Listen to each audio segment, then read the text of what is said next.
Yes, get ready for the legal dictation containing 550 words at the speed of 110 words 30 seconds. Start. Similarly, testimony of PW3 relates to the fact that he saw the deceased along with the accused persons moving on rickshaw towards Khas Bagh around 6:45 p.m. on 30/10/2002. This testimony, if taken to be true, in itself does not establish the fact that all the three persons arrived at Khas Bagh. Therefore, testimony of aforesaid witnesses of fact on particular aspects is not consistent with the establishment of the guilt, and it gives rise to certain other possibilities. It is admitted position that no one saw the accused persons either coming into the Khas Bagh or moving out of the Khas Bagh at any relevant point of time during night before discovery of dead body of Ravi Shukla. Therefore, various links of the chain in this case necessary for giving consistency to the guilt of the accused persons are found to be missing, and due to which we can unambiguously observe that the prosecution has not been successful in establishing the vital links in the chain of circumstances which, if established, would have conclusively pointed towards guilt of the accused, that they and they alone are the author and perpetrator of the offense to the exclusion of the entire world.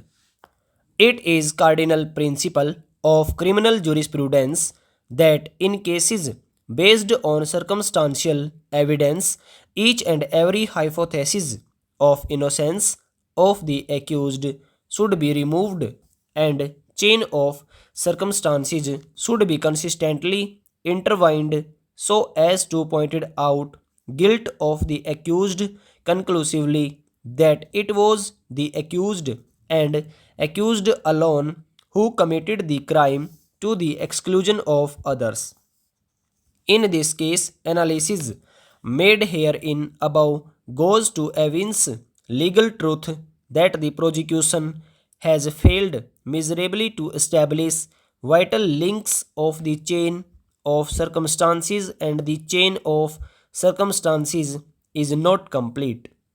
We have counted upon various aspects of the case, right from point of motive to the factual aspect of last seen theory, and thereafter factum of arrest and recovery made by the investigating officer.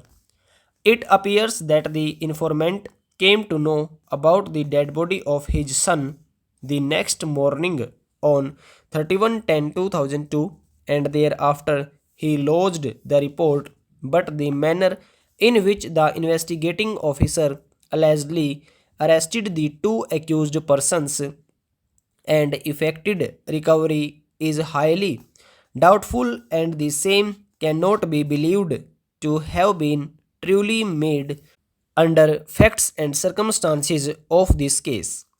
Even the investigating officer failed to collect the requisite evidence that may conclusively point out and establishes guilt of the accused and work against hypothesis of innocence of the accused.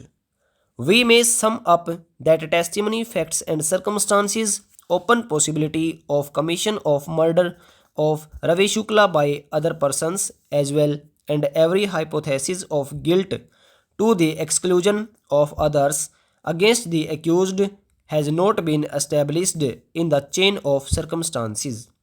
The trial court, while recording conviction against the appellants, failed to properly appreciate the facts and circumstances of the case and recorded erroneous and illegal finding of conviction, which cannot be sustained by us for reasons aforesaid.